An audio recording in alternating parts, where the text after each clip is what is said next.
The internal atmosphere must be tested with calibrated instruments that will determine oxygen content, flammable gases and vapors, and potential toxic air contaminants.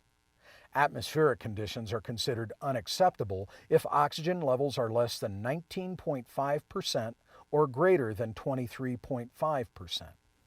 Atmospheric conditions are unacceptable if flammable gas, vapor, or mist is equal to or greater than 10% of its lower explosive limit, or LEL.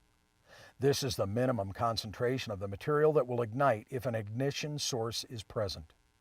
The upper explosive limit, or UEL, is the highest concentration where a material is flammable in the air. Check material safety data sheets or other resources to determine a chemical's LEL or UEL. The confined space is also unacceptable if a toxic air contaminant is present. For example, open-topped water tanks may appear harmless, but hydrogen sulfide can be formed within the tank as contaminated water evaporates. These toxic gases are heavier than air and may reside at the bottom of the tank. The confined space atmospheric condition should also be evaluated to make sure there's not an airborne combustible dust as a concentration that obscures vision at a distance of 5 feet or less.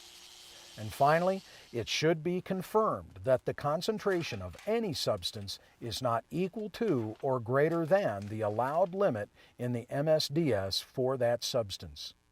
The exposure information will be expressed as permissible exposure levels, or PELs.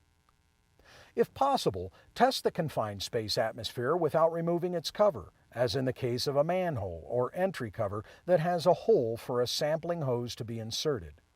Insert the sample hose approximately 6 inches through the hole to conduct the first test. Oxygen 20.9, CO2, explosive 0.